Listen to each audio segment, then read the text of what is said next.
ఓ అడవిలో రకరకాల జంతువులు నివసించేవి. ఒకరోజు ఓ ఏనుగు నీళ్లు తాగటానికి అక్కడే ఉన్న చెరువు దగ్గరకు వెళ్ళింది. ఆ పక్కనే పచ్చని చెట్ల మధ్య ఓ మేక కనిపించింది. దాని దగ్గరకు వెళ్ళి, ఏంటి ఇలా ఒక్కదానివే ఉన్నావ్? నీ స్నేహితులంతా ఎక్కడా? అని అడిగింది.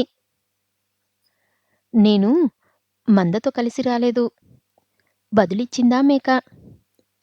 ఎప్పుడూ మీరంతా గుంపులుగా ఉంటారు కదా! అయినా ఈ చోటు నీకెలా తెలుసు?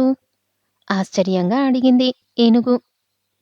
ఇంతకు ముందు ఒకసారి ఇటు వచ్చినట్లు గుర్తుంది. అందుకే రోజు ఇలా మేత కోసం వస్తున్నాను అంది.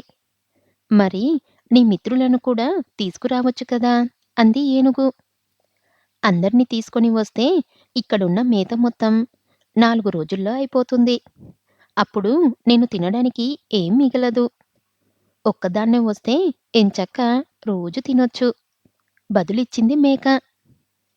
ఉన్న దాంట్లోనే అందరితో పంచుకోవడం, కలిసి ఉండటం మంచిది.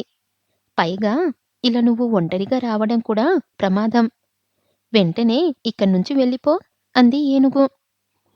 నువ్వేం నాకు చెప్పాల్సిన పని లేదు అంటూ మూర్ఖంగా జవాబిచ్చింది మేక. దాంతో మాట్లాడకుండా అక్కడ్నుంచి వెళ్ళిపోయింది ఏనుగు. తిండి ధ్యాసలో పడిన మేక చుట్టుపక్కల చూసుకోలేదు.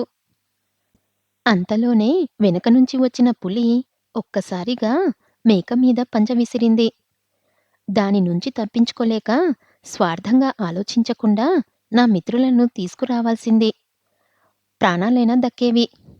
కనీసం ఏనుగు చెప్పినప్పుడైనా వినాల్సింది అనుకుంటూ పులికి ఆహారమైంది.